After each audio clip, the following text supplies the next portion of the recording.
Vivian Castellano stood in her luxurious living room, her fingers wrapped around an ornate wooden box with intricate inlay work that caught the light from the crystal chandelier above.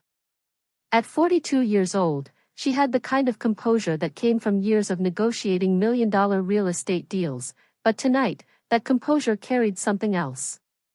Something dangerous. Across from her, frozen like statues, stood her husband Marcus and a woman Vivian had never seen before. Two teenagers flanked the woman, their eyes wide with confusion and fear. The room was so quiet you could hear the antique clock ticking on the mantel. Then Vivian laughed. Not the hysterical, broken laugh of a woman whose world was crumbling.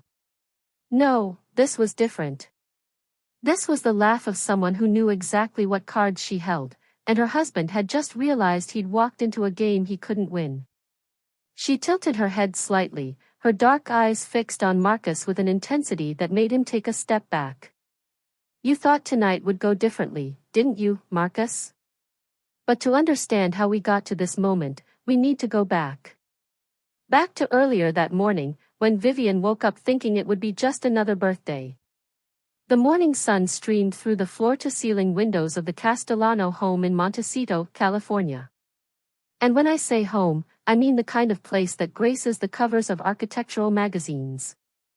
Vivian had helped design it herself back when she was still practicing architecture, before she transitioned into running her own boutique real estate development firm. Every corner of this house told a story of taste, success, and careful planning.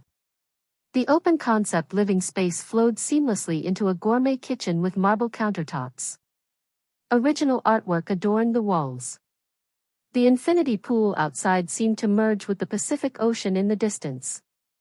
It was Vivian's 42nd birthday, and she decided to keep it simple this year. Just an intimate dinner with Marcus, her husband of 15 years. Their son, Dante, 13 years old, was away at boarding school in Switzerland, so it would be just the two of them. The way it used to be before life got so complicated, before Marcus's career as an investment banker consumed so much of his time. Vivian moved through the house that morning with practiced grace, her dark hair pulled back in an elegant twist. She was the kind of woman who made 42 look like a compliment, not a number. She'd kept herself sharp, both mentally and physically. Running a real estate development firm in California's competitive market didn't leave room for weakness. As she passed the mantel above the fireplace, she paused. 15 years of marriage stared back at her in silver frames. Their wedding in Napa Valley, both of them young and radiantly hopeful. Marcus in his tuxedo, that confident smile that first attracted her when they met at a charity gala. The photo of them closing on this very house. Marcus holding baby Dante in the hospital, tears in his eyes. Family vacations in Tuscany, Bali, the Maldives. Dante's first day of kindergarten, both parents beaming with pride. A perfect life, Vivian thought. Or at least, that's what anyone looking at these photos would believe. She moved into the kitchen and started preparing for the evening. She'd hired a caterer, of course, but Vivian liked to oversee every detail. It was her nature. Control wasn't a dirty word to her. It was survival. In her business, the difference between success and failure was often found in the details everyone else overlooked. Marcus came down around 9, already dressed in one of his tailored suits. At 45, he still turned heads. Tall, distinguished, with just enough gray at his temples to look authoritative. He'd built a reputation as one of the most successful investment bankers in Southern California, managing portfolios worth hundreds of millions. "Happy birthday, Viv," he said, kissing her cheek. But even as he did, his phone buzzed in his pocket. Once. Twice. 3 times. "Important client?" Vivian asked, her tone light. "Always," Marcus replied with that charming smile, but his fingers were already reaching for the phone. "You know how it is. Money never sleeps, and neither do the people who have it." He texted as he poured his coffee. Texted as he ate his breakfast. texted as he grabbed his briefcase. This wasn't new.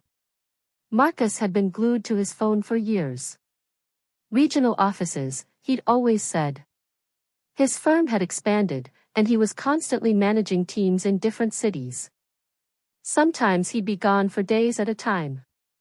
Business trips to San Francisco, Seattle, Phoenix. Vivian understood. Her own career demanded sacrifice. That was the price of success. "I'll be home by 6, Marcus promised, kissing her again, this time on the lips. "Tonight is all about you. I promise." Vivian watched him leave, watched his Tesla pull out of the circular driveway. For just a moment, something flickered across her face. Something that didn't quite match the peaceful birthday morning. But then it was gone, and she returned to her planning. The day passed in a blur of conference calls and email exchanges. Vivian's firm was in the middle of developing a luxury condominium complex in Santa Barbara, and even on her birthday, problems needed solving. A contractor was behind schedule. The City Planning Commission had questions about environmental impact. These were the fires she put out daily. By 6:30, the caterer had arrived and set up an elegant spread in the dining room. Vivian had changed into a stunning navy dress, simple but expensive. The kind of dress that whispered wealth rather than shouted it. She'd opened a bottle of wine, poured herself a glass, and waited. Marcus texted at 6:45. "Running 15 minutes late. Client emergency." "You know how it is." She did know. She always knew. 7 o'clock arrived. The doorbell rang. Vivian set down her wine glass and walked to the front door, expecting the caterer returning with something they'd forgotten, or perhaps a delivery. She opened the door with a polite smile already forming on her face. But it wasn't the caterer. Standing on her doorstep was a woman Vivian had never seen before. She was maybe 38, with light brown hair pulled into a simple ponytail. Pretty in an understated way, wearing jeans and a sweater that had seen better days. Flanking her were 2 children. A teenage girl, maybe 14, with the awkward beauty of someone just beginning to grow into herself. And a boy, younger, perhaps 11, with wide eyes that darted nervously between his mother and the grand house before them. But it was what happened next that stopped Vivian's heart. Marcus appeared behind her, his hand suddenly on her shoulder. She felt him trembling. "Vivian," he said, his voice cracking in a way she'd never heard in 15 years of marriage. "There's something I need to tell you." Vivian turned slowly to look at her husband. His face was pale. Sweat beaded on his forehead despite the cool evening air. His eyes couldn't meet hers. She turned back to the woman and children on her doorstep. That's when she noticed it. The woman's hand. It was intertwined with someone else's. She followed the connected hands and felt the world tilt on its axis. The woman was holding Marcus's other hand. "Vivian," Marcus said again, and now his voice was barely above a whisper. "This is Lorelei. Lorelei Brennan." The woman, Lorelei, looked at Vivian with eyes full of pain and something that might have been pity. Or guilt. Or both. Marcus swallowed hard. The words seemed to physically hurt him as they came out. "She's my wife. And these are our children. Sienna and Jasper." If you'd been watching Vivian's face at that moment, you might have missed it. The flicker of emotion that passed across her features so quickly it was almost imperceptible. But then it was gone, replaced by something that looked almost like calm. Calculated stillness. The teenage girl, Sienna, stared at the ground.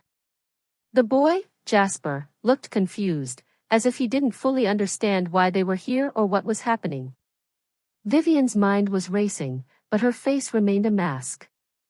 15 years of high-stakes business negotiations had taught her that the person who loses control loses everything. So she didn't scream. Didn't cry. Didn't slam the door in their faces. Instead, she asked a single question. Her voice was steady, almost curious. How long? Marcus's eyes finally met hers, and in them, she saw the truth before he even spoke it. 15 years. 15 years. The same length as their marriage. Which meant that while Vivian was building a life with this man, while she was carrying his child, while she was sacrificing her own career dreams to support his ambitions, he had been building another life entirely. Another family. Another wife. Other children. Before we continue, I need you to do something for me. Hit that subscribe button right now because what happens next will completely change everything you thought you knew about this story. Trust me, you don't want to miss a single second of what Vivian does next. But here's what I want to know from you. Put it in the comments. If someone showed up at your door like this, on your birthday, with a secret family they'd been hiding for 15 years, what would be the first thing out of your mouth? Would you scream? Would you cry? Would you slam the door? Or would you do what Vivian did and stay absolutely, terrifyingly calm? Because that calm? That was the most dangerous thing in the room. And Marcus was about to find out why. Vivian did something that would haunt Marcus for the rest of his life. She smiled. Not a warm smile, not a bitter smile, but something in between that made the temperature in the room drop 10 degrees. Well, she said, her voice carrying that same eerie calm, I suppose we shouldn't have this conversation on the doorstep. Come in. She stepped aside, gesturing toward the living room as if she were welcoming guests to a dinner party rather than confronting her husband's secret family. Lorelei hesitated, her hand still clutching Marcus's, her eyes darting between Vivian and the opulent interior of the house. The teenage girl, Sienna, looked like she wanted to disappear into the ground. The boy, Jasper, just seemed confused, like he'd been brought to a museum and didn't understand why. Marcus moved first, almost stumbling as he entered. Lorelei followed, pulling her children along. They walked through the marble-floored entryway, past the artwork that cost more than most people's cars, into the living room where Vivian had been preparing to celebrate her birthday just hours ago. The contrast was striking. Vivian, perfectly composed in her navy designer dress, moving with the grace of someone completely in control. And then this other family, looking so out of place in this palace of wealth and refinement. Lorelei in her worn jeans and cable-knit sweater. The children in their everyday clothes, their eyes wide as they took in the chandelier, the grand piano, the view of the Pacific Ocean through those massive windows. Vivian gestured to the seating area. Two cream-colored sofas faced each other across a glass coffee table that probably cost more than Lorelei made in 6 months. Please, sit. It was surreal. The whole scene was absolutely surreal. Lorelei and her children sat on one sofa, huddled together like refugees. Marcus stood awkwardly between the two sofas, as if trying to decide which family to sit with, before finally choosing to remain standing. Vivian took her seat on the opposite sofa, crossed her legs, and folded her hands in her lap like she was about to conduct a business meeting. So, Vivian said, her eyes fixed on Marcus with an intensity that made him shift his weight from foot to foot. Would you like to explain, or should I start asking questions? Marcus opened his mouth, closed it, then opened it again. His hands were shaking. The man who commanded boardrooms, who negotiated deals worth hundreds of millions of dollars, couldn't find his words. I met Lorelei, he finally began, his voice hoarse, 1 year after we got married. 1 year.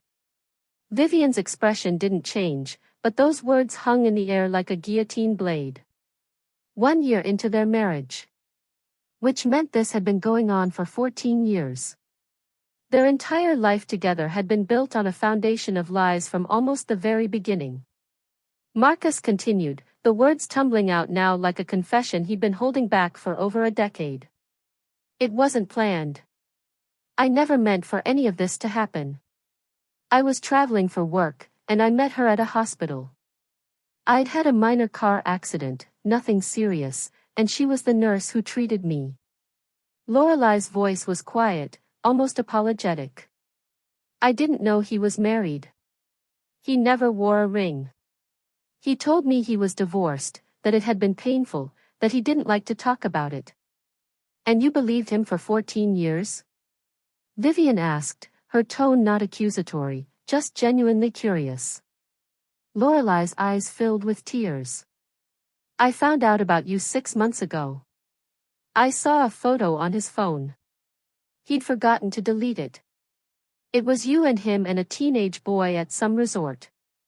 You were all smiling, looking like a perfect family. When I confronted him, everything fell apart. 6 months. Vivian filed that information away, her face still betraying nothing. Marcus jumped in, as if trying to take control of the narrative. Lorelai lives in Riverside. It's about 90 minutes from here.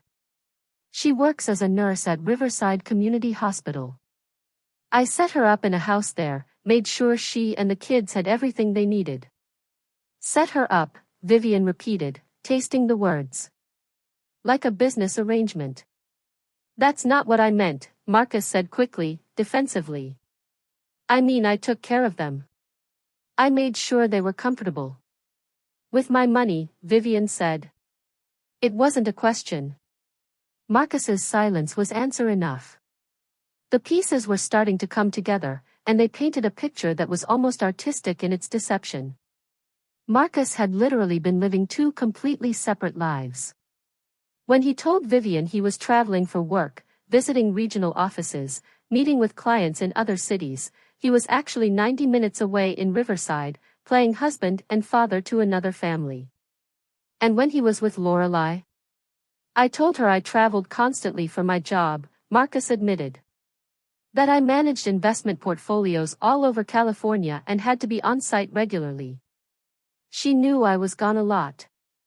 She understood. She never questioned it. Why would I? Lorelai said, her voice breaking. I'm a nurse. I work 12-hour shifts. I know what it's like to have a demanding career.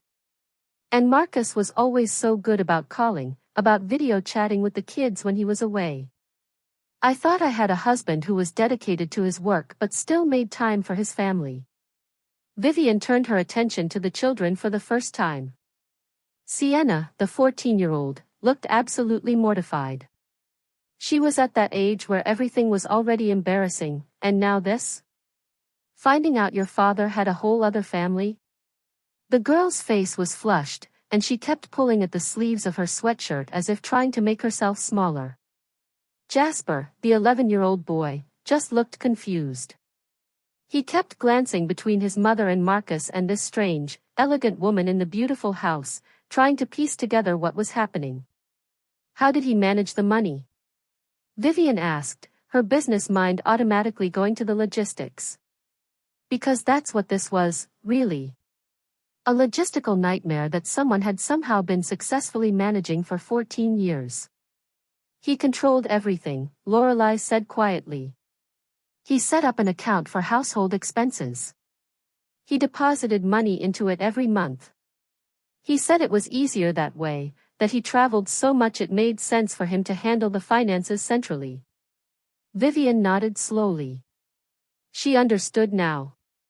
Marcus had positioned himself as the sole financial controller in both households. Vivian had her own career, her own money from her real estate firm, but Marcus had always managed their joint accounts, their investments, their major purchases. He'd told her it was his area of expertise, and she'd been too busy building her business to question it. And Lorelai, working as a nurse, making a decent but modest income, had probably been grateful for Marcus's financial support. She wouldn't have had the resources or the reason to dig deeper into where the money was coming from. Two households, Vivian said, almost to herself. Two sets of expenses. Two families. Two complete lives. That takes planning. That takes dedication. Vivian, Marcus started, but she held up a hand. I'm not finished. Her voice was still calm, but there was steel underneath now. Lorelai, did you wonder why he never invited you here? To his real home? Lorelai wiped her eyes. He said his primary residence was in San Francisco, near his main office. He said the house in Riverside was just convenient for when he had business in Southern California. I never questioned it. Why would I? I had no reason to doubt him. And when you found out about me? Vivian pressed. I was devastated, Lorelai whispered. I confronted him. I screamed at him. I told him I was taking the kids and leaving. But he begged me. He cried. He said he loved me, that he loved our children, that he'd made a terrible mistake staying in a loveless marriage for so long. Vivian's eyebrow raised slightly. Loveless? Lorelai looked mortified. That's what he told me. He said you two had grown apart, that it was basically a marriage on paper only, that he was only staying because of your son. He said he was going to tell you the truth, that he was finally going to be honest with everyone and we could all move forward. And you believed him? Vivian asked. He begged me to come here tonight, Lorelai said, fresh tears streaming down her face. He said he was going to make things right. He said he was going to tell you everything and that we were going to figure out how to handle this like adults. I didn't want to come. I told him this was insane. But he insisted. He said you deserved to hear it from both of us. Vivian's gaze shifted back to Marcus. How noble of you. Now Vivian leaned forward slightly, and when she spoke, her voice carried a new edge. Marcus, I have some questions. And I want you to answer them honestly. Can you do that? Marcus nodded, looking like a man facing a firing squad. Last Christmas, Vivian began, her eyes never leaving his face. Where did you tell Lorelai you were? Marcus swallowed hard. I told her I had to spend the holidays with my mother. That she was elderly and sick and demanded I be there. Your mother has been dead for 7 years, Vivian said flatly. And last Christmas, you and I were in Aspen with Dante. We went skiing. We had Christmas dinner at that restaurant you loved.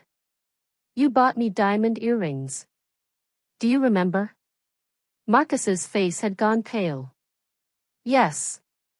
And you? Vivian turned to Lorelai. What did you do for Christmas? Lorelai's voice was barely audible. The kids and I spent it alone. We had dinner at my sister's house. Marcus called us on Christmas morning. He was very apologetic. He sent expensive gifts. With my money, Vivian noted again. She wasn't done. What about Dante's graduation from middle school? That was in June. You missed it, Marcus. Our son graduated from middle school, and his father wasn't there. You said you had an emergency with a major client in Phoenix. You said you absolutely had to be there or the deal would fall apart. I was furious with you. Do you remember? Marcus looked like he might be sick. I remember. Where were you really? The silence stretched out. Finally, Sienna, the 14-year-old girl, spoke up. Her voice was small, but clear. He was at my 8th grade promotion. There it was. While Vivian's son Dante was graduating middle school, Marcus had been watching his other daughter do the same thing 90 minutes away. He'd chosen. And in that choice, he'd broken his son's heart and his wife's trust, while maintaining the illusion for his other family that he was a devoted father. Vivian sat back, letting that sink in. Each question revealed another layer of betrayal. Each answer showed the depth of the deception. This wasn't a man who'd made a mistake. This was a man who'd constructed an elaborate system of lies and maintained it with precision for over a decade. I loved you both, Marcus suddenly burst out, his voice desperate. Can't you understand that? I loved you both. I couldn't choose. Every time I tried to end it with one of you, I couldn't do it. I couldn't destroy either family. So you just lied to both of us instead, Vivian said. You were always so independent, Marcus said, and now there was a defensive, almost aggressive tone creeping into his voice. Always so focused on your work, on your business, on your career. You didn't need me the way Lorelai did. You were strong, Vivian. You could handle anything. But Lorelai, she needed me. She depended on me. Lorelai's head snapped up, and Vivian saw something flash across the other woman's face. Recognition. As if Lorelai had heard these same words before, maybe about someone else. So it's my fault? Vivian asked, her voice dangerously quiet. Because I was too independent? Too successful? Because I didn't need you enough, that justified building a secret family? That's not what I'm saying, Marcus backpedaled. I'm just trying to explain why this happened. You have to understand, I was torn. Every day, I was torn between two lives, two families, two women I cared about. Cared about, Vivian repeated. Interesting choice of words. Not loved. Cared about. Before Marcus could respond, Vivian stood up. The movement was sudden enough that everyone flinched.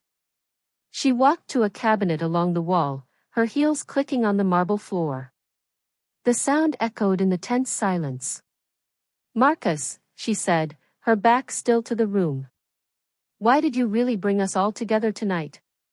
And don't lie to me. We're past that now. Marcus cleared his throat. When he spoke, there was something new in his voice. Something that might have been hope. Because I want to make this work. I want to stop lying. I want us all to be honest with each other and figure out how to move forward. Move forward how? Vivian asked, still not turning around. We merged the families, Marcus said, and the words came out in a rush, as if he'd been practicing this speech. We sell this house, sell Lorelai's house, and we buy a compound. Somewhere big enough for everyone. Lots of land, separate living spaces but all together. The kids could grow up knowing each other. We could all be honest about who we are. It's progressive. It's evolved. Plenty of cultures practice polygamy. Why can't we? The room went dead silent. Even Jasper, the confused 11-year-old, seemed to understand that something very wrong had just been said. Lorelai's voice was sharp, cutting through the silence. That's not what we discussed, Marcus. Marcus turned to her, surprised. What do you mean? I thought you understood. I thought when I explained everything, you agreed that we needed to find a way to make this work. I agreed, Lorelai said slowly, anger creeping into her tone, that you needed to tell Vivian the truth and face the consequences of what you'd done. I never, not once, agreed to some polygamist compound fantasy you apparently dreamed up. But Vivian wasn't listening to their argument anymore. She'd opened the cabinet and was reaching for something inside. When she turned back to face the room, she was holding a box. An elegant wooden box with intricate inlay work that caught the light. The same box from the beginning of our story. She walked back to her seat, moving with deliberate slowness, and placed the box on the glass coffee table between the two sofas. Between the two families. Between the two lives Marcus had built. Before we discuss your vision for our future, Marcus, Vivian said, and that cold smile was back on her face, I have a birthday gift. For myself. Marcus stared at the box, and for the first time, real fear crossed his features. What is that? This, Vivian said, her fingers resting gently on the lid, is everything. She didn't open it yet. She just let it sit there, this beautiful, mysterious box, while Marcus's face went from pale to ashen. You know what's funny? Vivian continued, her voice almost conversational. You thought you were so clever. Managing two families, two households, two complete lives for 14 years. You thought you'd thought of everything. You thought you had every detail covered. Her fingers drummed once on the box lid. The sound was like a gunshot in the quiet room. But you forgot something, Marcus. You forgot that I'm very good at details too. It's what makes me successful. It's what made you think I'd be too busy to notice. Too independent. Too focused on work. If you're watching this and your heart is absolutely racing right now, do me a favor and smash that subscribe button because what's in that box is going to blow your mind. I'm not exaggerating. Everything you think you know about this story is about to change. Now let me ask you something, and I really want to hear your thoughts in the comments.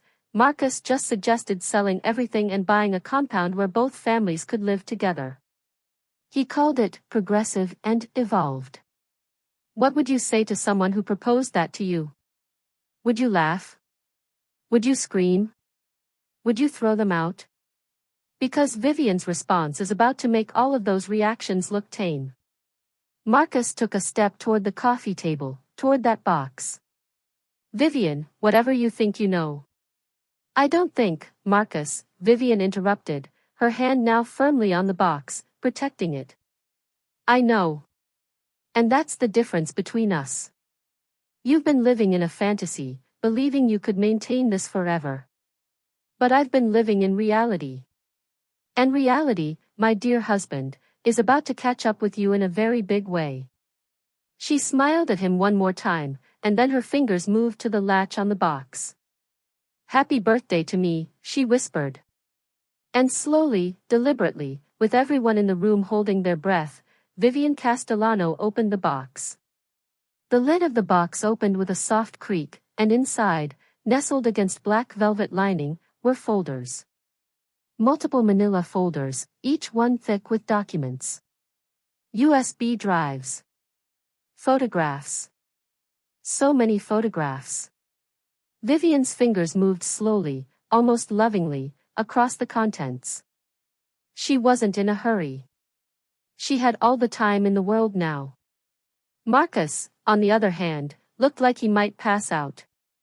For the past 6 months, Vivian said, her voice carrying that same eerie calm that had defined this entire evening, I've known everything. The words landed like a bomb in the center of the room.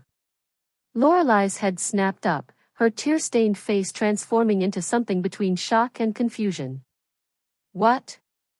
6 months, Vivian repeated, pulling out the first folder and opening it carefully. That's how long I've known about you, Lorelei. About Sienna and Jasper. About the house in Riverside. About every single lie my husband has been telling for the past 14 years. Marcus's mouth opened and closed like a fish out of water. That's impossible. You couldn't have. Last May, Vivian interrupted, her eyes still on the documents in front of her, I was looking for my sunglasses. I thought I'd left them in your car, Marcus. You remember, we'd driven to that charity gala in Los Angeles the night before. So I went out to the garage to check. She pulled out a photograph and held it up. It showed a phone, a simple burner phone with a cracked screen. I didn't find my sunglasses. But I did find this.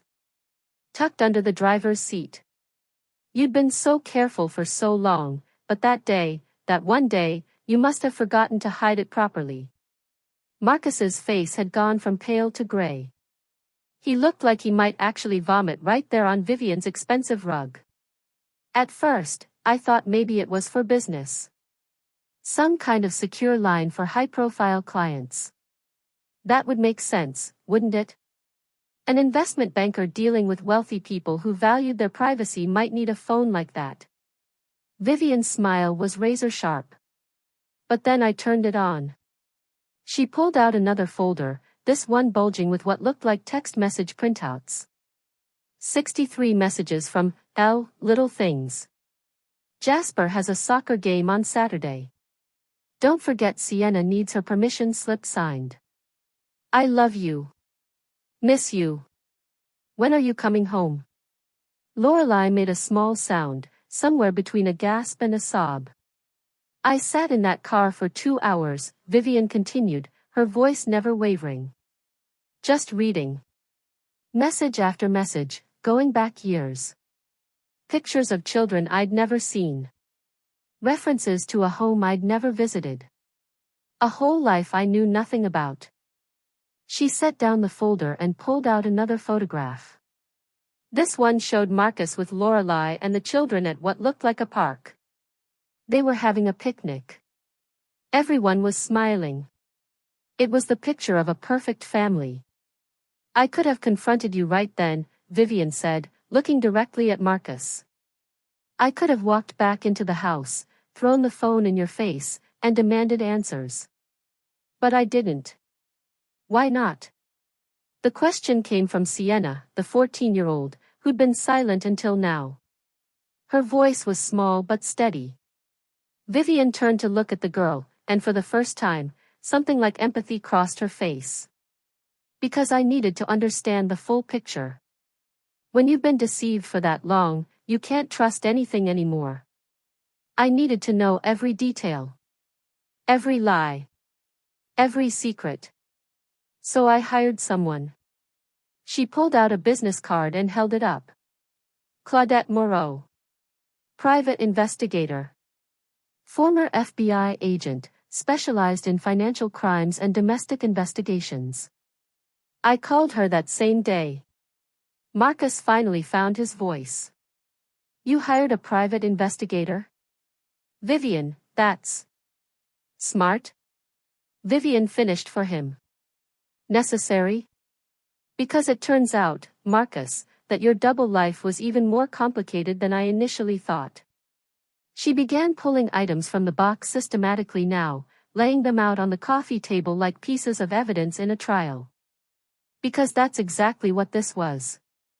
A trial. Claudette was very thorough, Vivian said, almost admiringly. She followed you for weeks.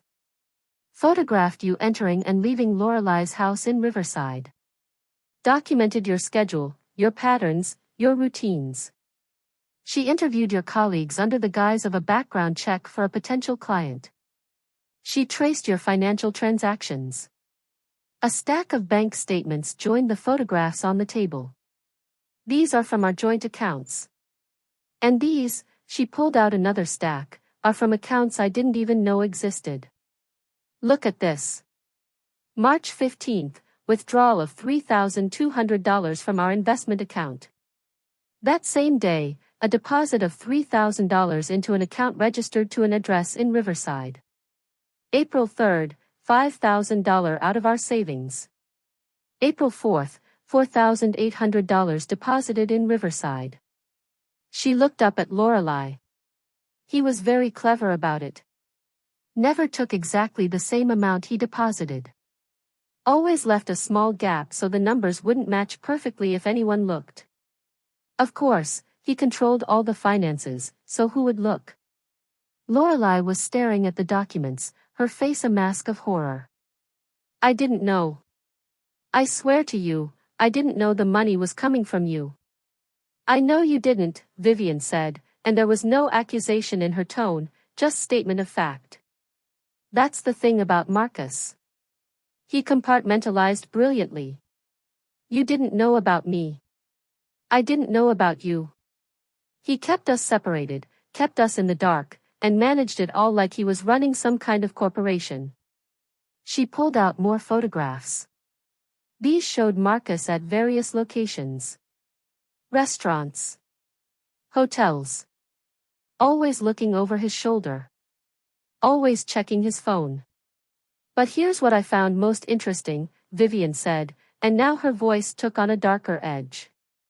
About 3 months ago, Claudette noticed a change in Marcus's behavior. He started making unusual transactions. Large transfers to accounts neither of you, she gestured to include both herself and Lorelai, had access to. Marcus stood up abruptly. Vivian, stop. Please. We can talk about this privately. Sit down, Vivian commanded, and the authority in her voice was absolute. Marcus sat. She pulled out another folder, this one marked with a sticky note that read, Cayman Islands. Marcus opened a bank account in the Cayman Islands 3 months ago. It's registered under a shell corporation, very difficult to trace unless you know what you're looking for. Claudette knew what to look for. The bank statements she produced showed a balance that made even Lorelei gasp. $2.4 million. Transferred over the course of 3 months in increments small enough to avoid triggering automatic reports to the IRS. Where did that money come from? Lorelei whispered. From both of us, Vivian answered. From our joint investments. From my business accounts that Marcus had access to. From the money he'd been telling you was for household expenses and savings for the children's college funds. Marcus's hands were shaking now, visibly trembling. You don't understand. I was protecting us. All of us. I was making sure. Making sure of what? Vivian cut him off. She reached back into the box and pulled out a printed email confirmation. Making sure you had enough money to start fresh somewhere new? She held up the paper so everyone could see it. This is a plane ticket. One ticket. Singapore Airlines, Flight 387, Los Angeles to Singapore, departing December 15th. That's 1 week from today. First class, one way. The emphasis on one hung in the air like smoke from a gunshot. Lorelei stood up so fast she almost knocked over the coffee table. One ticket? One? Just one, Vivian confirmed. She pulled out another document. And this is a lease agreement for a luxury apartment in Singapore. The oceanfront residences, one of the most exclusive buildings in the city. 2-bedroom unit, $12,000 a month, signed under the name Michael Chen. But look at the signature. She held it up. That's definitely Marcus's handwriting, isn't it? Marcus tried to speak, but no words came out. He looked like a man watching his entire world collapse in real time. You were leaving, Lorelei said, and her voice was no longer sad or apologetic. It was pure rage. You were leaving both of us? After everything? After the speech about merging families and being honest and progressive? No, that's not, I can explain, Marcus stammered. Explain what? Vivian's voice was ice. Explain how you spent 3 months siphoning millions of dollars from both of our lives. Explain how you booked a one-way ticket to a country with no extradition treaty with the United States. Explain how you leased an apartment under a fake name. She wasn't done. She reached back into the box one more time and pulled out a thick document. This is even better. This is an application for permanent residency in Singapore under an investor visa. Submitted 6 weeks ago. It requires proof of substantial financial assets, which Marcus apparently had no problem providing, given that he'd stolen it all from us. Lorelei sank back down onto the couch, her face in her hands. I gave up nursing school for you. Twice. The words were muffled, but everyone heard them. What? Vivian asked gently. Lorelei looked up, tears streaming down her face, but her eyes were hard now. I was accepted into an accelerated nursing program when Sienna was 2. It would have been intense, but it would have meant a better career, better pay, more opportunities. But Marcus said he needed me home, that Sienna needed her mother. So I gave it up. She wiped her eyes roughly. Then again, 4 years ago, I was accepted into a nurse practitioner program. I was so excited. It was going to change our lives. But Marcus said with Jasper getting older, with his career demands increasing, it wasn't the right time. He promised we'd revisit it later. He promised. She looked at Marcus with something approaching hatred. You never intended for there to be a later, did you? You just needed me dependent. Needed me stuck. Needed me grateful for whatever crumbs you threw my way. Vivian set down the documents slowly. When she spoke, her voice was softer than it had been all evening. He did the same to me. Lorelei looked up, surprised. 12 years ago, Vivian continued, I was offered a partnership in one of the most prestigious architectural firms in California. It would have required relocating to San Francisco, or at minimum, spending half my time there. It was everything I'd worked for. Everything I'd dreamed about. She paused, a shadow crossing her face. But Marcus said his career was at a critical point. He said the banking industry was male-dominated, and having a wife who was visibly successful in her own right would hurt his prospects with certain old-school clients. He asked me to turn it down. He said we'd revisit it when Dante was older, when his career was more established. But you have your own firm now, Lorelai said. I do, Vivian agreed. I started it 3 years ago, after I finally realized that later was never going to come. But I gave up that partnership. I gave up the career I could have had. And for what? So my husband could have the flexibility to maintain his secret family? For the first time since they'd entered this house, the two women looked directly at each other. Really looked. And in that moment, something passed between them. A recognition. A understanding. They weren't enemies. They were both victims of the same man's manipulation. Marcus must have sensed the shift because he suddenly stood up again, his voice taking on that smooth, persuasive tone he used in boardrooms. You're both overreacting. Yes, I made mistakes. Yes, I handled things badly. But the Singapore thing, that's not what you think. I was setting up an investment opportunity. The apartment lease was for a client. The plane ticket. Marcus. Vivian's voice cut through his excuses like a knife. There's more in the box. He froze. She reached in one more time, and this time when her hand came back out, she was holding a smaller envelope. You know what Claudette said to me when she gave me her final report? She said, men like your husband always have an exit strategy. Always. You just have to find it. She opened the envelope and pulled out printed screenshots of text messages. These are from a new burner phone. The one you bought 6 weeks ago to replace the one you lost. You were more careful with this one. But not careful enough.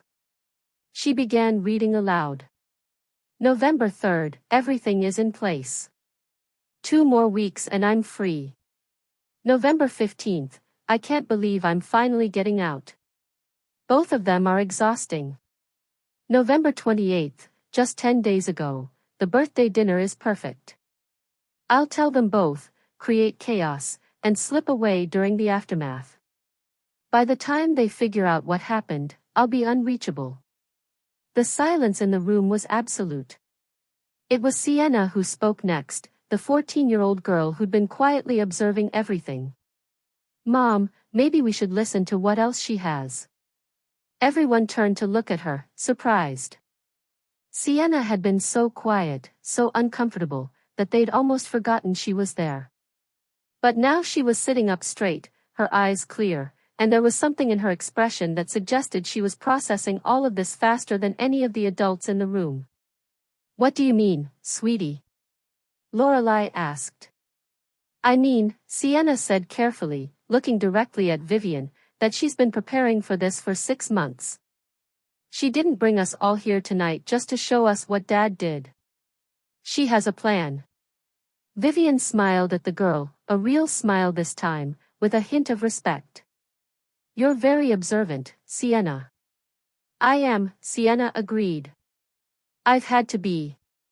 That statement hung in the air, heavy with implication. This girl had known something was wrong, had been watching and piecing things together on her own.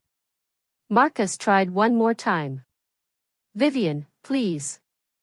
Let's talk about this rationally. Let's not do anything rash. Think about Dante. Think about our family. I have been thinking about Dante, Vivian said coldly. That's all I've been thinking about for 6 months. Our son, who's about to find out his father is a liar and a cheat and a thief. Our son, who missed having his father at his middle school graduation because that father was busy attending his secret daughter's promotion ceremony. Our son, who has 2 half-siblings he doesn't even know exist. If you've made it this far in this story and you're not already subscribed, you need to hit that button right now. Because what's coming next is the moment everything changes. All of Vivian's planning, all of her preparation, it's been leading to this. And Marcus? He has no idea what's about to hit him. Here's what I need to know from you in the comments. Vivian said she's been planning this for 6 months. 6 months of knowing the truth, living with her husband, acting normal, all while preparing for this moment. Could you do that?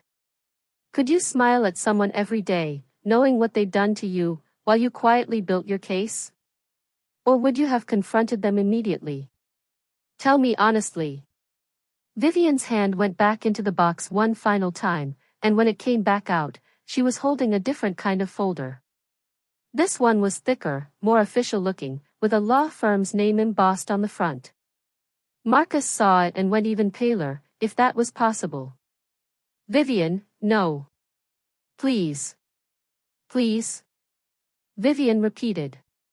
You're asking me for mercy? You, who planned to steal millions of dollars from 2 families and disappear to a country halfway around the world. You, who were going to leave me to explain to our son why his father abandoned us. You, who were going to leave Lorelai and 2 children with nothing. She opened the folder slowly, deliberately.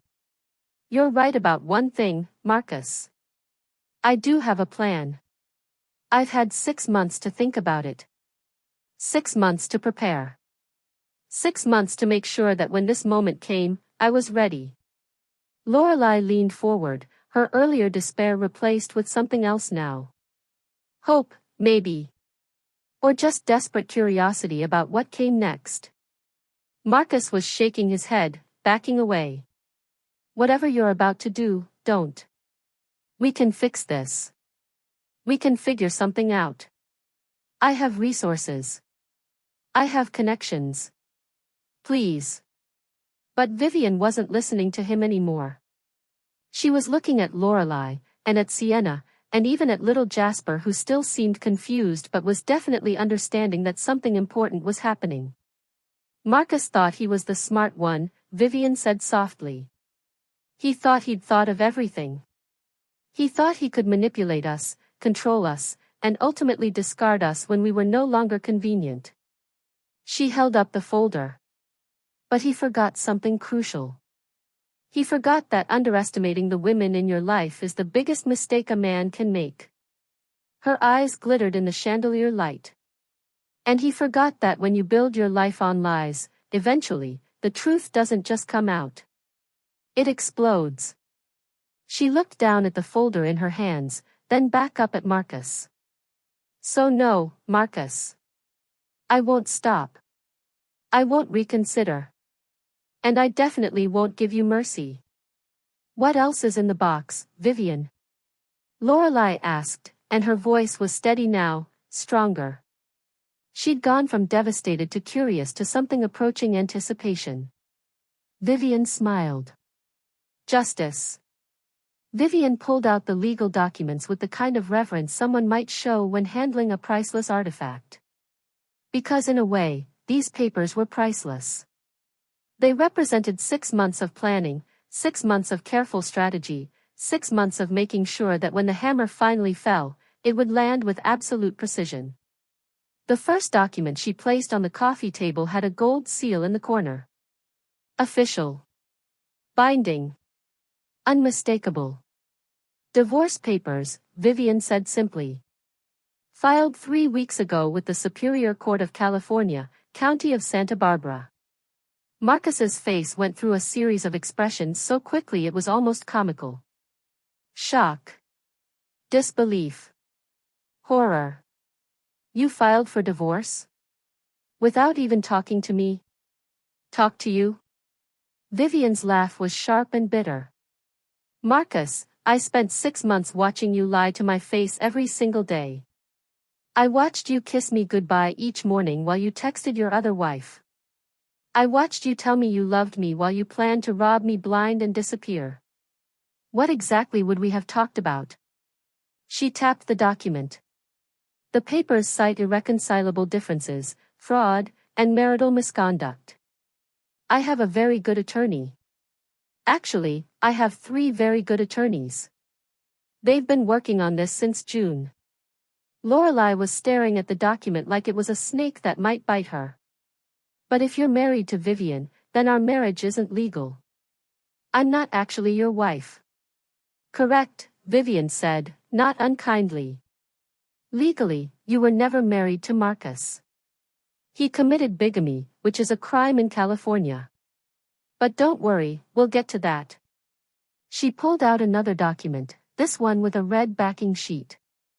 This is a restraining order. It's prepared and ready to be filed. It prohibits Marcus from coming within 500 feet of me, our home, my business, or our son Dante. It also freezes him from accessing any of our joint accounts or assets. You can't do that, Marcus said, his voice rising. Those are my accounts too.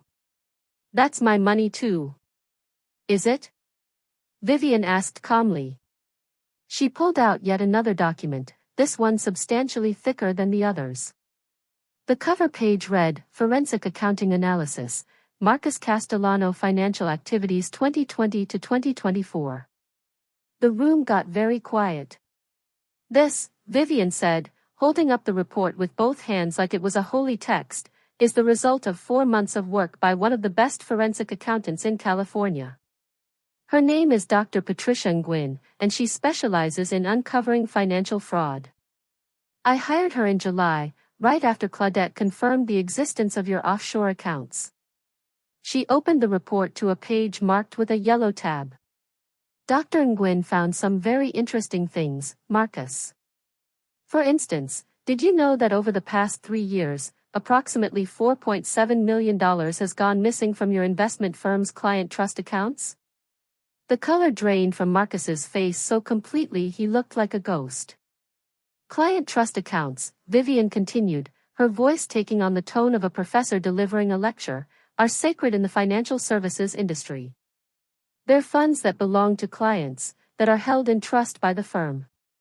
Touching those funds, using them for personal purposes, is one of the most serious forms of embezzlement a financial professional can commit. She flipped to another tabbed page. But it gets better. Marcus wasn't just stealing from his clients. He was running an elaborate shell game. He'd take money from Client A's trust account, use it for his personal expenses, then replace it with money from Client B's account before the quarterly audit. Then he'd take from Client C to cover Client B, and so on. A classic Ponzi scheme structure, just internal to the firm.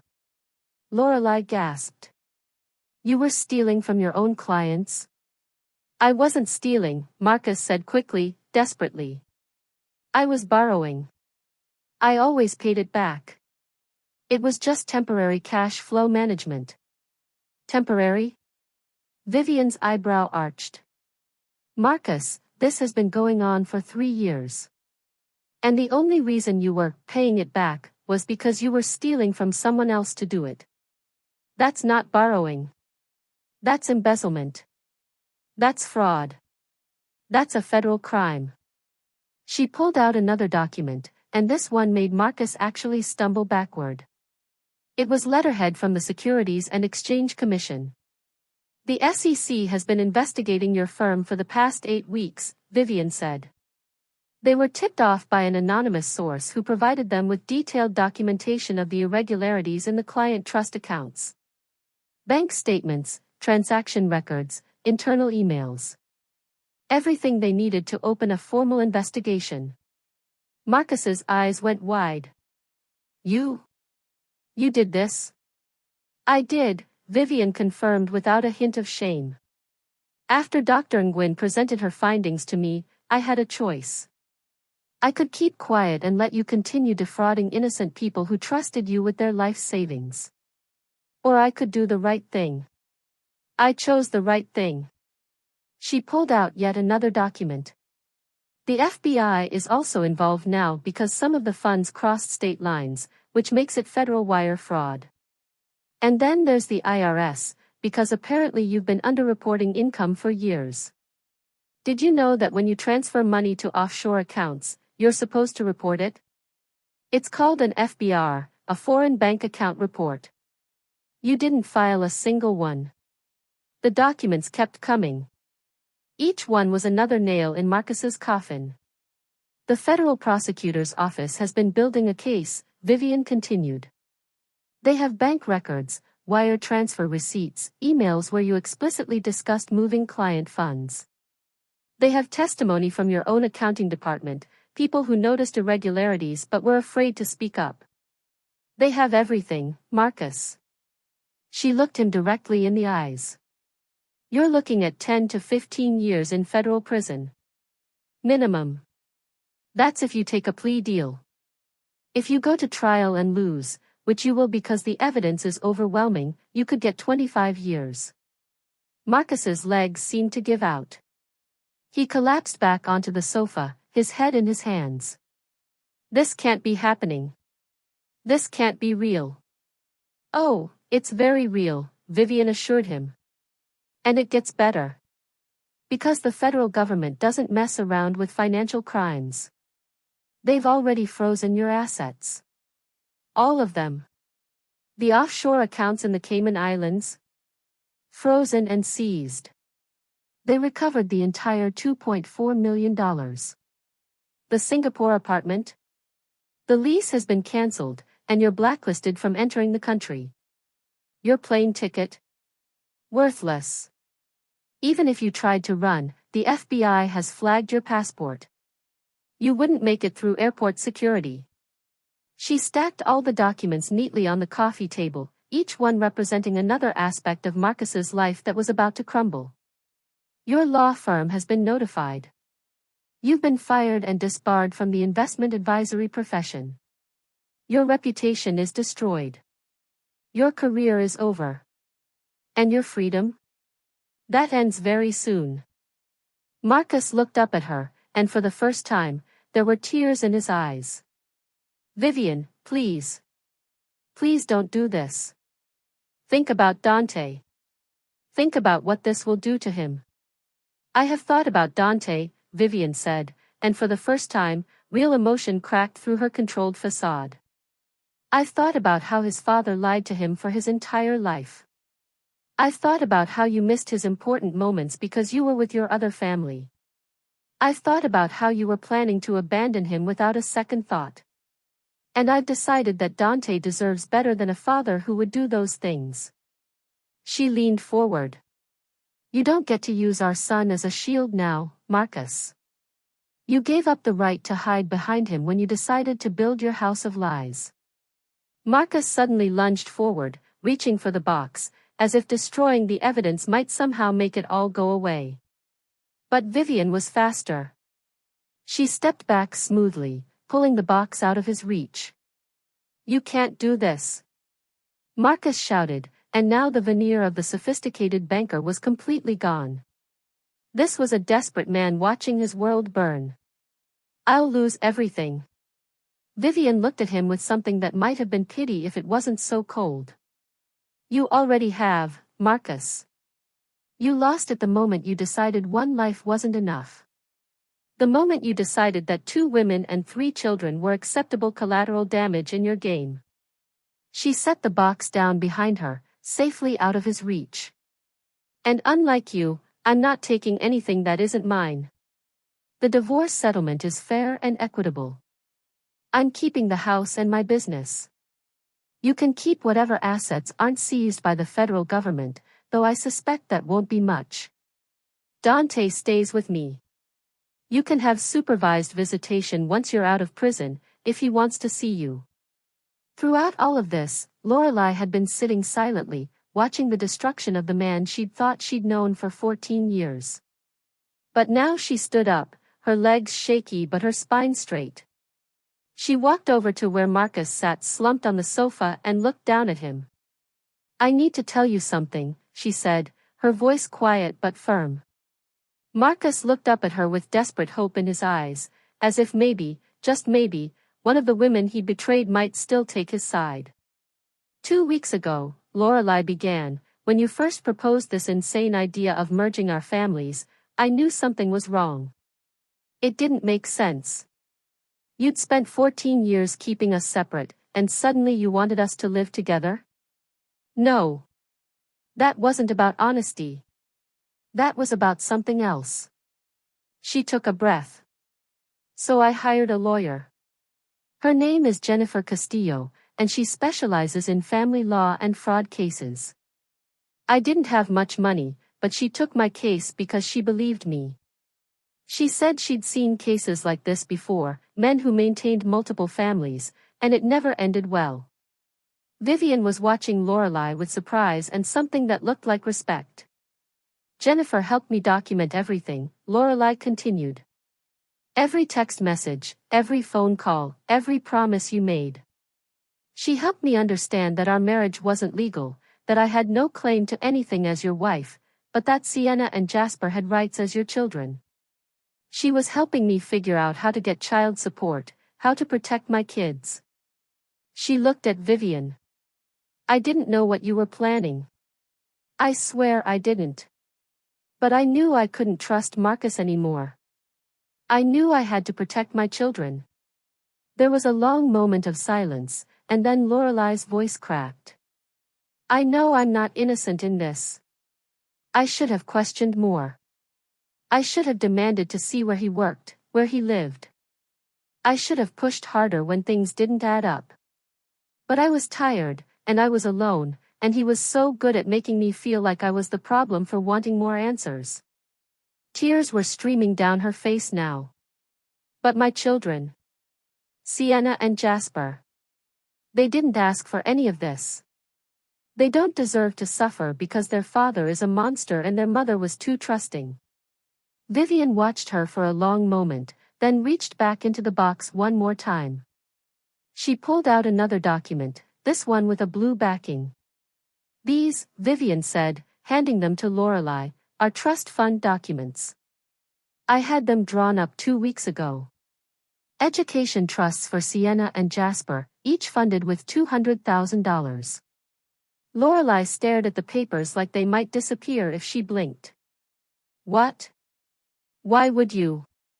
Because your children shouldn't suffer for their father's choices, Vivian said simply. They're innocent in all of this. They didn't ask to be born into this situation. And they deserve the opportunity to build lives that aren't defined by what Marcus did. She gestured to the documents. The trusts are irrevocable and can only be used for education expenses. College, graduate school, trade programs, whatever they choose. It's protected from any legal action related to Marcus's crimes. It's theirs, free and clear. Lorelai's legs gave out and she sat down hard, the papers clutched in her shaking hands. She wasn't crying from joy. She was crying from the sheer weight of everything that had happened, everything she'd learned, everything that had crumbled in the space of a few hours. I don't understand, she whispered. Why would you do this for my children? Because, Vivian said gently, I understand what it's like to sacrifice for someone who doesn't deserve it. I understand what it's like to give up your dreams because someone convinced you that's what love looks like. And I understand that children shouldn't pay the price for their parents' mistakes. She sat down beside Lorelai, not touching her, but close enough that the gesture felt significant. You gave up nursing school twice. For him. For his convenience. For his need to keep you dependent and trapped. Your children watched you sacrifice your dreams. Don't let them think that's how life has to be. Marcus was watching this interaction with growing horror. You planned this together? This whole thing was some kind of conspiracy. No, Vivian said, standing up and turning to face him. We didn't plan anything together. Lorelai had her lawyer. I had mine. We were both trying to protect ourselves and our children from you. The fact that we both saw through your lies independently should tell you something, Marcus. She walked over to where he sat. I didn't plan this for revenge, even though I'd be entitled to that. I didn't plan this out of spite, even though I have plenty of reason for that too. I planned this for justice. For me, for Lorelai, for our children, and for every person whose life you've destroyed with your lies. Before Marcus could respond, there was a knock at the door. Sharp, authoritative, unmistakable. Vivian checked her watch. Right on time. Marcus's head snapped up. What did you do? I texted them about 10 minutes ago, Vivian said calmly. When I walked over to get the box from the cabinet. You were so focused on the box you didn't even notice me type out the message. The knock came again, louder this time. Mr. Castellano? This is Agent Morrison with the FBI. We need you to come to the door. The blood drained from Marcus's face. He looked at Vivian with pure desperation. Don't do this. Please. I'll make it right. I'll fix everything. Just give me a chance. You had 15 years of chances, Vivian said. You had 15 years to choose honesty. You chose this instead.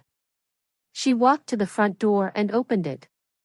Standing on her doorstep were 4 people in dark suits, FBI badges clearly visible on their belts. Behind them were 2 uniformed police officers. Agent Morrison, Vivian greeted the lead agent, a tall woman with sharp eyes and graying hair pulled back in a tight bun. Thank you for coming. Mrs. Castellano, Agent Morrison nodded. Is Marcus Castellano here? He is, Vivian confirmed, stepping aside. Please, come in. The agents entered the house, their presence immediately filling the space with an air of finality. This wasn't a social visit. This was an arrest. Agent Morrison's eyes landed on Marcus, who was still sitting on the sofa, looking like a man who'd already given up. Marcus Castellano, I'm Special Agent Sarah Morrison with the FBI's Financial Crimes Unit. We have a warrant for your arrest. Marcus didn't move. He didn't run. He didn't protest.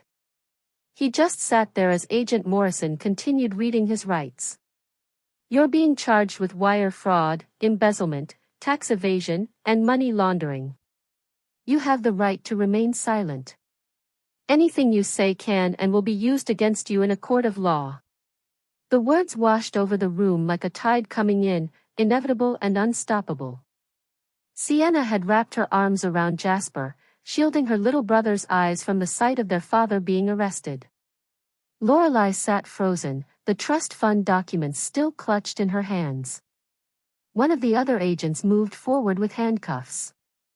Sir, I need you to stand up and put your hands behind your back.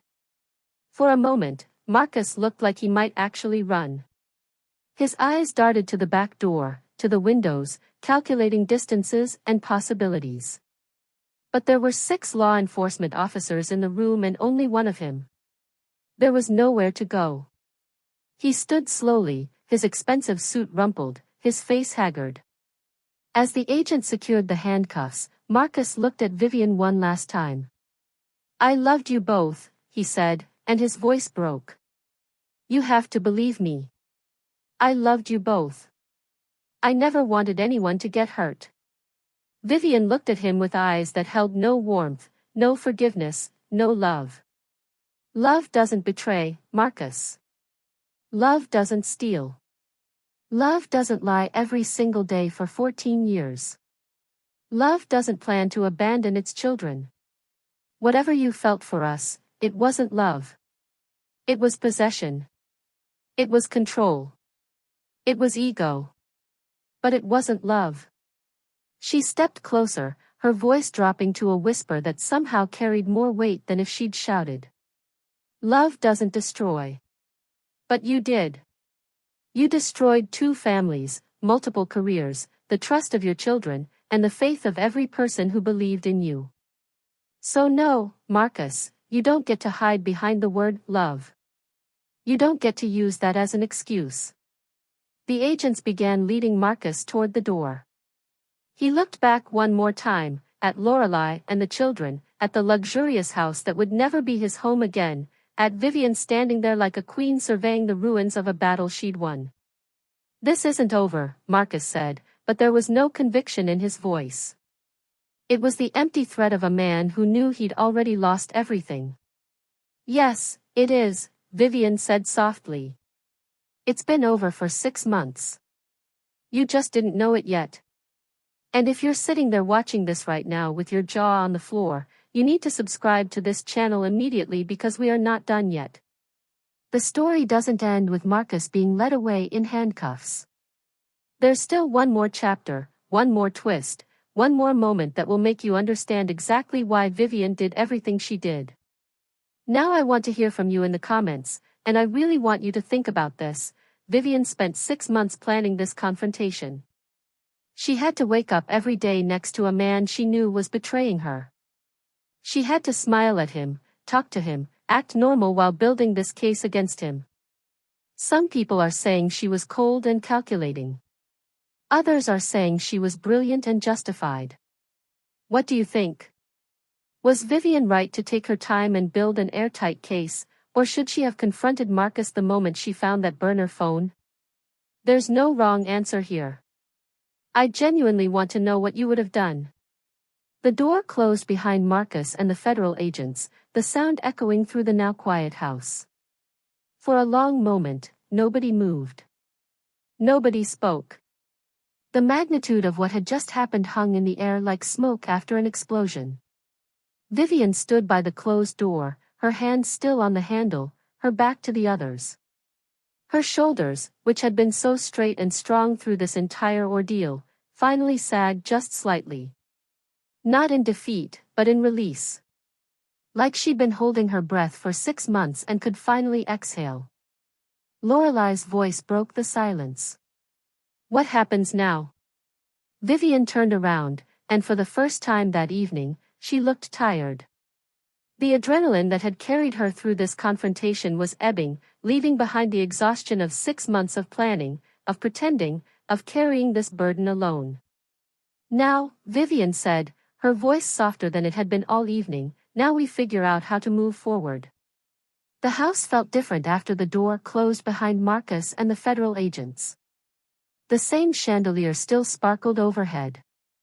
The same ocean views stretched out through those massive windows. The same expensive furniture filled the space. But somehow, everything had changed. The air itself felt lighter, as if a suffocating weight had been lifted. Vivian walked slowly back to the living room where Lorelai still sat on the sofa, the trust fund documents spread across her lap. Sienna had her arm around her younger brother Jasper, who looked like he was trying very hard not to cry. The 11-year-old boy had just watched his father get arrested by the FBI. That's not something any child should have to witness, but sometimes the truth comes with a cost. Vivian sat down across from them, suddenly aware of how exhausted she was. 6 months of planning, 6 months of pretending everything was fine, 6 months of carrying this secret while living with a man she knew was betraying her every single day. It had taken everything she had. The silence stretched out between them, awkward and heavy. They were strangers bound together by the same man's lies. Two families that should never have existed simultaneously, sitting in a living room that suddenly felt too big and too small at the same time. Finally, Lorelai spoke. What happens now? It was the same question she'd asked before, but this time it carried different weight. Marcus was gone. The confrontation was over. The box had been opened, the secrets revealed, the justice delivered. But that was just the ending of one chapter. The question now was about the next chapter, the one where everyone had to figure out how to actually live with what had been exposed. Vivian reached for a folder she'd set aside earlier, one that hadn't been part of the dramatic revelations. My lawyers have been working on this for weeks. They've structured everything to be as fair as possible, given the complicated circumstances. She opened the folder and pulled out several documents. The legitimate marital assets, the ones that weren't embezzled or stolen, are substantial. The house, the investment accounts that were actually ours, my business holdings, Marcus's legitimate income from before he started his criminal activities. All of that gets divided. Lorelai was listening intently, her lawyer's training from 2 weeks ago probably helping her follow the legal terminology. You're entitled to child support for Sienna and Jasper, Vivian continued. Even though your marriage to Marcus wasn't legal, he's still their father and financially responsible for them. My lawyers have already drafted support agreements. Given that Marcus will be in federal prison, the support will come from whatever legitimate assets remain after the government seizures and after our settlement. She slid a paper across the coffee table. This is a breakdown. It's not going to make anyone rich, but neither of you will be financially ruined. The embezzled money that the FBI recovered has to go toward restitution for Marcus's victims, his clients who lost money. That's non-negotiable and frankly, it's the right thing. But everything else, the legitimate assets, those get divided between the two households. Lorelei picked up the document with trembling hands, her eyes scanning the numbers. This is more than I expected. I thought I'd get nothing. I thought because our marriage wasn't legal. Your marriage wasn't legal, Vivian confirmed.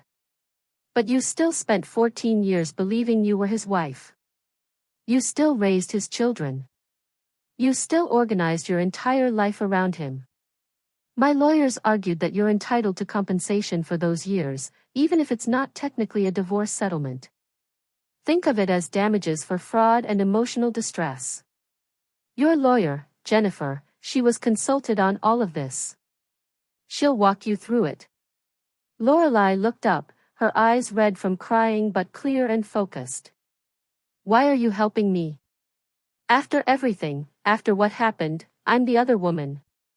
I'm the one who was sleeping with your husband for 14 years. Why aren't you destroying me too? Vivian was quiet for a moment, choosing her words carefully. Because he made us both victims, Lorelei. You didn't know about me, not for the first 14 years. You thought you were in a legitimate marriage. You thought you were building a life with someone who loved you. You gave up your education twice because he manipulated you into thinking that's what love required. She leaned forward. And yes, for 6 months after you found out about me, you knew. And you could have contacted me, warned me, exposed him yourself. But you were scared. You had 2 children to protect and no financial resources. I understand that. I might not have made the same choice, but I understand it. Vivian's voice softened. We're not friends.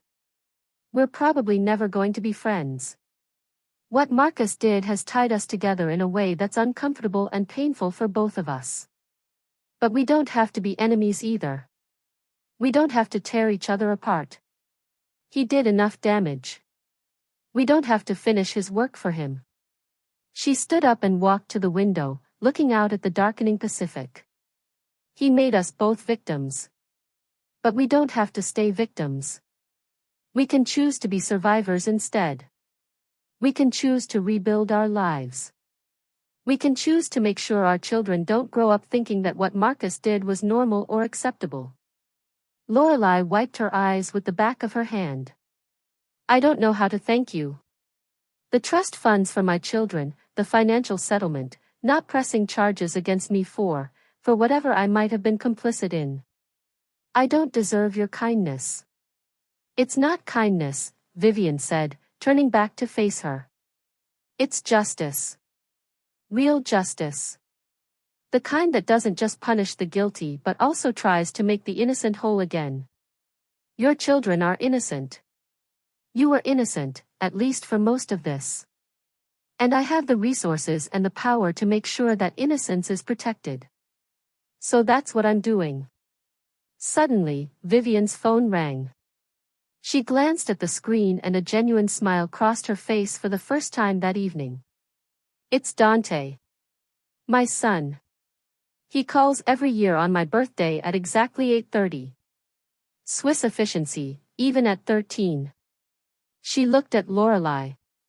Do you mind if I take this privately? Of course not, Lorelei said quickly. It's your son. Your birthday. Vivian walked into the next room, her phone already at her ear, her voice transforming into something warmer. more maternal. Dante, sweetheart. Yes, it's been quite a birthday. Left alone in the living room, Lorelai sat with her two children. The silence felt different now, less hostile, more contemplative. They could hear Vivian's voice in the other room, muffled but audible. She was talking to her son, explaining that something had happened with his father, that they would talk more when he came home for Christmas break, that everything was going to be okay even if it didn't feel like it right now. Sienna, who'd been quiet through most of this ordeal, suddenly turned to her mother. Are you okay? It was such a simple question, but Lorelai's eyes immediately filled with tears again. Here was her 14-year-old daughter, who'd just learned that her entire life had been built on a lie, asking if her mother was okay. No, Lorelai said honestly, pulling both her children close. No, I'm not okay. Your father lied to us for your entire lives. Everything I thought I knew about our family was wrong. I don't have a husband. You have half-siblings you've never met. We're probably going to lose our house. Your father is going to prison. None of that is okay. She took a shaky breath. But I will be okay. We will be okay. Because that woman in there, she gestured toward where Vivian had gone, she didn't have to help us. She didn't have to set up trust funds for you kids. She didn't have to make sure we'd be financially stable. She could have destroyed us completely, and no one would have blamed her. Lorelai looked at her daughter. Do you understand what that means, Sienna? It means that even when people hurt us, even when the world is cruel, there are still people who choose to be kind. There are still people who choose to do the right thing even when it's hard. Jasper, the 11-year-old, finally spoke up. His voice was small and confused. Is Dad a bad person? It was the question Lorelai had been dreading. How do you explain to your children that their father, the man they've loved their entire lives, is fundamentally not who they thought he was? Your father made very bad choices, Lorelai said carefully. He hurt a lot of people. He lied to everyone who loved him. He stole money from people who trusted him. Those are all bad things. She cupped Jasper's face in her hands. But you are not your father. The choices he made don't define who you are or who you'll become. You get to decide what kind of person you want to be. And I'm going to make sure you have every opportunity to be better than he was. Vivian returned to the living room then, her phone call finished. She stopped in the doorway, observing the three of them huddled together on her expensive sofa, holding each other through the worst night of their lives. For a moment, the two women's eyes met across the room. There was no warmth there, no budding friendship, no sisterhood forged in shared trauma. But there was something. Understanding, maybe. Mutual respect. A recognition that they'd both survived something that would have broken lesser people. Vivian gave a small nod. Lorelai nodded back. We should go, Lorelai said, standing up and gathering the documents Vivian had given her. It's late, and we have a long drive back to Riverside.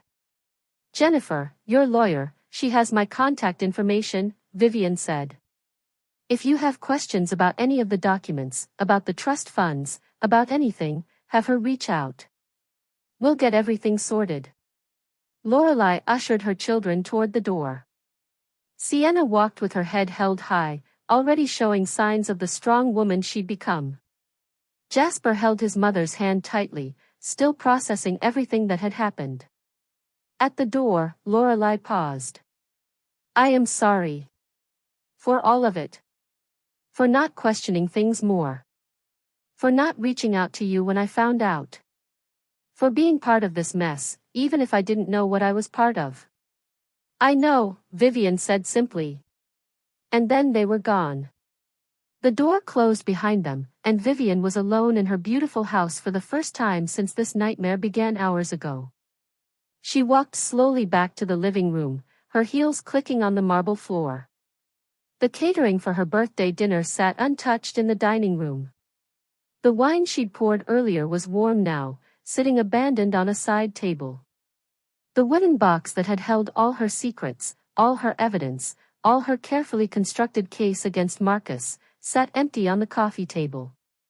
Vivian picked up the box and walked to the window, the same window she'd looked out countless times over the 15 years she'd lived in this house. The Pacific Ocean stretched out to the horizon, dark and endless under the night sky. She thought about the question everyone would inevitably ask when this story got out. Did she feel victorious? Did she feel satisfied seeing Marcus led away in handcuffs? Did she feel vindicated after 6 months of planning and preparation? The answer was more complicated than a simple yes or no.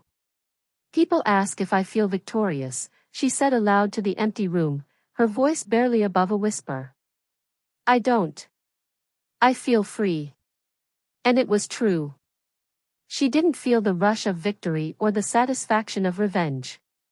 She felt lighter. Like chains she hadn't even realized she was wearing had finally been removed. For 15 years, I built a life on a foundation of lies. Every memory, every moment, every milestone was contaminated by Marcus's deception. Our wedding day. He was already planning his double life. Dante's birth? He was weeks away from meeting Lorelei. Our anniversary trips, our family photos, our quiet moments together. All of it was a lie. She turned the wooden box over in her hands, feeling the weight of it, remembering how heavy it had felt when it was full of evidence. Tonight, I chose truth. Even knowing it would destroy everything. Even knowing it would hurt innocent people. Even knowing it would change my life forever. I chose truth. And that was the thing people might not understand. This wasn't about revenge. This wasn't about punishing Marcus, although he deserved punishment. This was about refusing to live one more day in a reality built on lies. Truth, even when it destroys everything, is the only way to rebuild.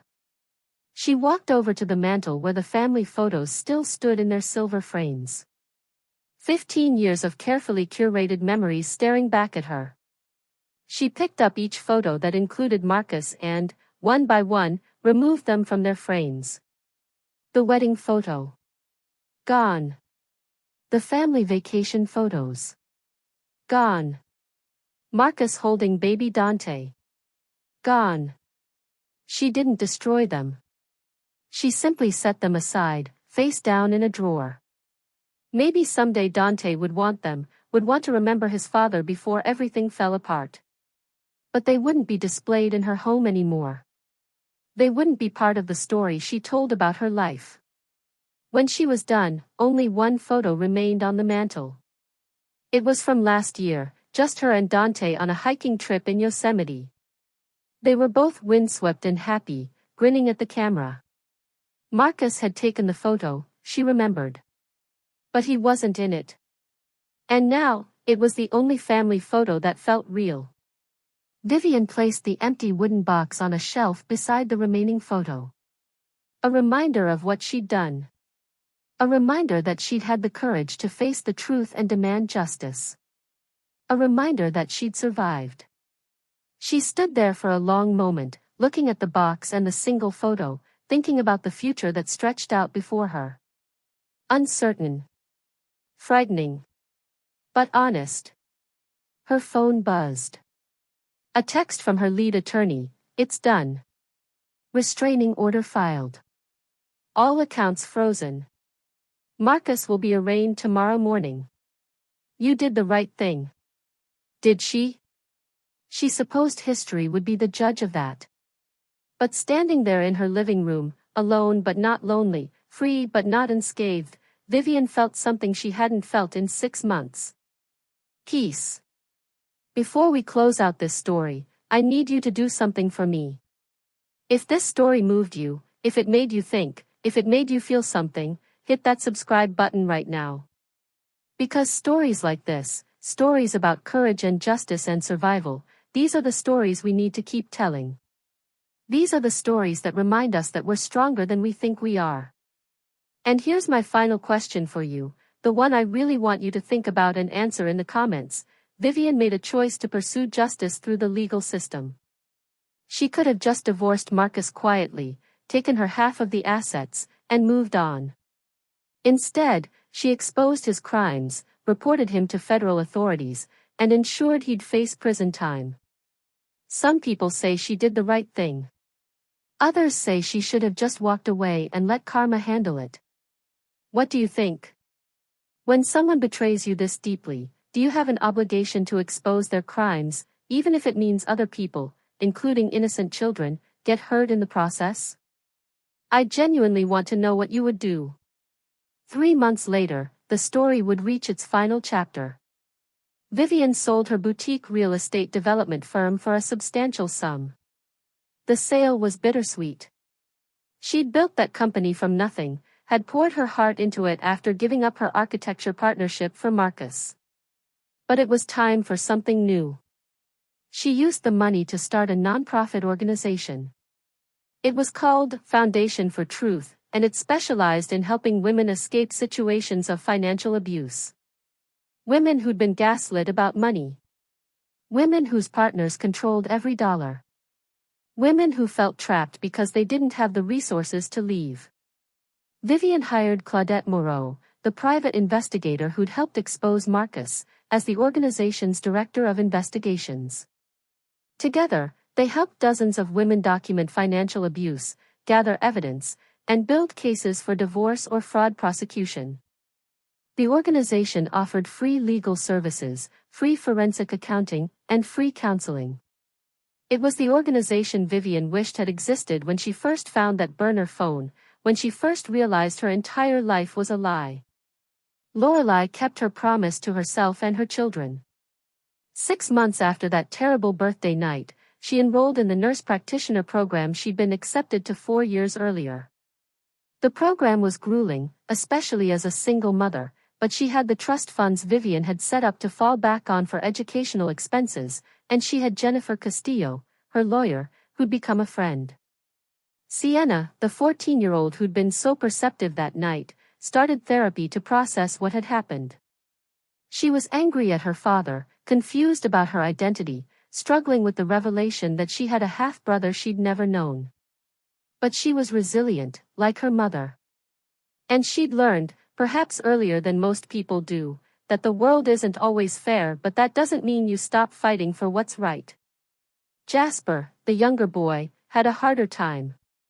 He didn't understand why his father had done what he did. He didn't understand why they couldn't just forgive him and be a family again. But Lorelai was patient with him, explaining again and again that love doesn't mean accepting abuse, that forgiveness doesn't mean forgetting, that family is about more than just blood. And Marcus? Marcus took a plea deal. 8 years in federal prison for wire fraud, embezzlement, and tax evasion. His lawyers had wanted to fight it, but the evidence was overwhelming. Every document Vivian had collected, every transaction Claudette had traced, every testimony from his victims. It was ironclad. He was currently serving his sentence at a minimum security federal prison in California. Vivian never visited. Lorelai took the children once, because they asked to see him, but it was devastating for everyone involved. They never went back. Dante, Vivian's son, came home from Switzerland for the summer. He was angry and hurt and confused about everything that had happened with his father. But Vivian didn't lie to him. She showed him everything, explained everything, let him process it in his own time. She also made sure he met his half-siblings, Sienna and Jasper. It was awkward at first, but eventually, a tentative relationship formed. They were all victims of the same man's lies, and there was something healing in acknowledging that together. The story made headlines, of course. Investment bankers double life exposed by wife's 6-month investigation. The media ate it up. But Vivian refused all interview requests. This wasn't about fame or attention. This was about justice. This was about truth. This was about making sure that what Marcus did to them didn't destroy them. Some nights, Vivian still stood at that window in her living room, looking out at the Pacific Ocean, holding that wooden box. Not because she was dwelling on the past, but because she needed the reminder. The reminder that she'd been strong enough to face the truth. The reminder that she'd been brave enough to demand justice. The reminder that she'd survived. And on her 43rd birthday, exactly 1 year after the night that changed everything, Vivian sat in her living room with just one guest. Dante. Her son. They had dinner together, just the two of them, and they talked about the future instead of the past. "Are you happy, Mom?" Dante asked at one point, his 13-year-old face so earnest, so worried about her. Vivian thought about the question. Was she happy? Her marriage was over. Her husband was in prison. Her son had to deal with the stigma of having a criminal father. Her life had been completely upended. Everything she'd built had been torn down and rebuilt from scratch. "I'm getting there," she said honestly. "I'm not where I was a year ago, thank God. But I'm also not where I want to be yet. I'm somewhere in between. I'm healing." She pulled her son close. "But I'm free, Dante. And that's worth more than happy. I'm free from the lies. I'm free from the deception. I'm free to build a life based on truth. And that's everything."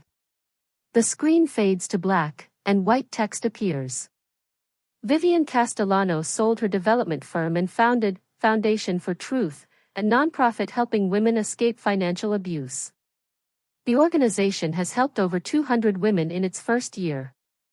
Lorelei Brennan graduated from her nurse practitioner program with honors and now works at a community health clinic serving underprivileged families. Sienna and Jasper are thriving in school. They maintain limited contact with their father through supervised calls. Dante Castellano returned to boarding school but visits his mother every holiday. He's begun a tentative relationship with his half-siblings. Marcus Castellano is currently serving an 8-year sentence at a federal correctional facility. He will be eligible for parole in 2029. The final image is of the wooden box sitting on Vivian's shelf, next to the photo of her and Dante, a symbol of both what was endured and what was overcome.